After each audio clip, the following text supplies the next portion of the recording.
Northern Ireland's First Minister has announced that she won't be attending the annual St Patrick's Day events at the White House. Michelle O'Neill says that she has pulled out in protest at the US administration's stance on Gaza. Sky's Matthew Thompson is following this story.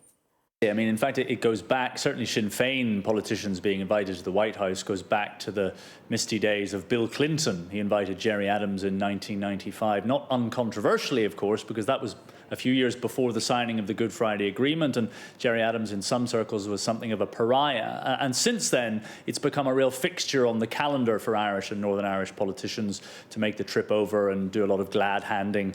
Ireland, of course, still has an outsized role and influence in America. And for that reason, even if this isn't the biggest diplomatic snub you could imagine, it is still an elected representative of Northern Ireland snubbing the US president. And I think that will not go unnoticed, shall we say, particularly since both Michelle O'Neill, the First Minister of Northern Ireland, and Mary Lou McDonald, the president of Sinn Féin, in a joint press conference this morning, very much directly singled out the US president's words in the reasons behind their decision to boycott this event. Let's listen in to what Michelle O'Neill had to say.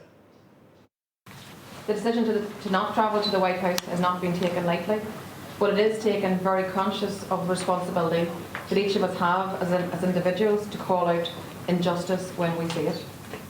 We are all heartbroken whenever we witness the suffering of the Palestinian people, and the recent comments by the US President around the mass expulsion of the Palestinian people from Gaza is just simply something that I cannot ignore.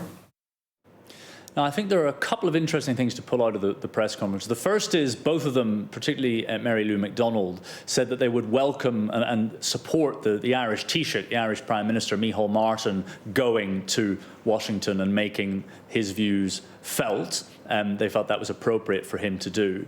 And then secondly, as you may know, the office that Michelle O'Neill holds, the First Minister of Northern Ireland, is a jointly held office alongside the Deputy First Minister of Northern Ireland, the DUP's Emma Little-Pengelly. And so she was asked whether she'd spoken to Emma Little-Pengelly and whether she would support Emma Little-Pengelly going without her, to which Michelle O'Neill said that she had spoken to Emma and that it was up to her and the DUP to decide what they were going to do. And it's unknown at this point what the DUP will do, but I would point out that one MLA for the DUP had previously described a similar nationalist party, the SDLP's decision to boycott the White House event, as a disgrace and had called it a stunt, effectively. So I think it's possible the DUP will go, but that will be something to see half of that joint office, the Deputy First Minister, attending the White House without the First Minister there as well.